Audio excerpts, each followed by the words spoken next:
What's going on, you guys? My name's Teena, and welcome to Top 5 Unknowns. 5 more documentaries to keep you up at night. Number 5.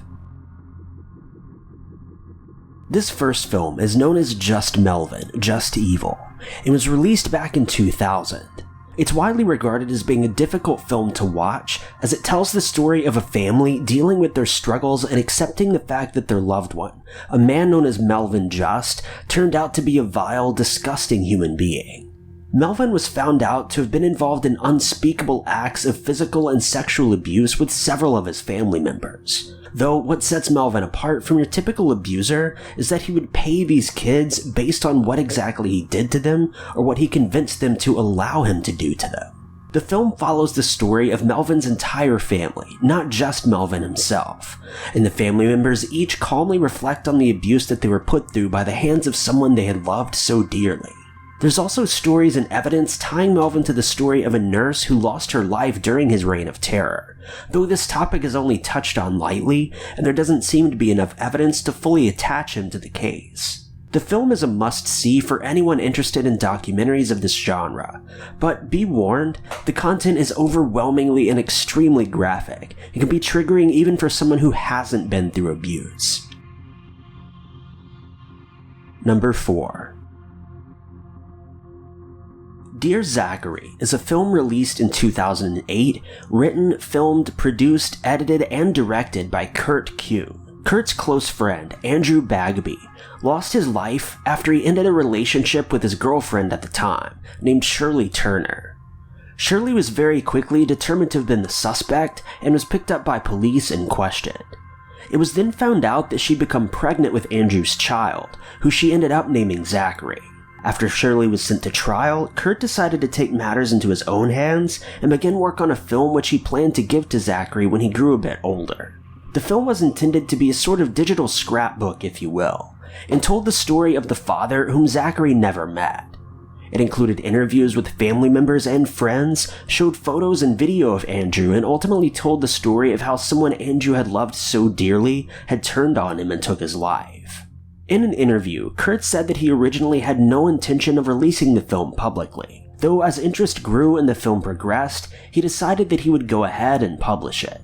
The film was created on a budget of just $18,000, and Kurt says that all profits from the film will go to a scholarship account for Zachary. Number 3. Capturing the Friedmans is a 2003 documentary released by HBO, which follows the investigation of Arnold and Jesse Friedman, who were found to have been sexual predators. The film follows a typical middle-class family and shows how they simply turned their heads when 2 of their family members were being charged with child abuse. However, their worlds begin to change when they find out that Arnold Friedman was being charged with receiving explicit photos of minors, with Arnold having previously been a school teacher. After conducting an investigation, police determined that Arnold had been involved in sexual acts with students in his computer class, which is taught in the family's basement. Both Arnold and Jesse are arrested, but get released while awaiting trial. The film follows the moments surrounding this and even shows home footage, giving deeper insight into the situation and just how it could have unfolded. Arnold never did admit to the crimes, and the family members also seem pretty adamant that he could never do such a thing. Other family members struggle to come to terms with the fact that their family is falling to pieces, and the entire ordeal is captured on video. The film is quite difficult to watch, especially the moments detailing the mother's emotional distress during all of this. However, if you're a lover of a good crime documentary, this is certainly the film for you. Number 2.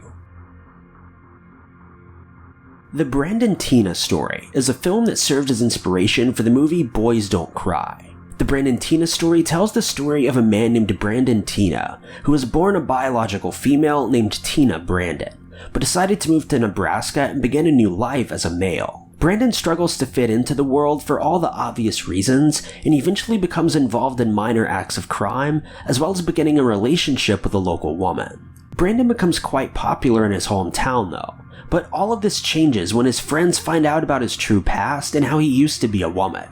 Following this reveal, Brandon is subjected to all sorts of sexual and physical abuse by his so-called friends. They eventually attack him, injuring him horribly. He manages to survive and the event is reported to police. However, police tragically mishandled the case and failed to prevent a further attack from being carried out, which ultimately cost Brandon his life. The documentary contains interviews from friends and family, girlfriends, and even those responsible for inflicting Brandon's final wounds. The acts of cruelty that humans are capable of is utterly astounding, and this film certainly does a good job of bringing that cruelty into the light. Number 1. West of Memphis is a film released back in 2012 in New Zealand.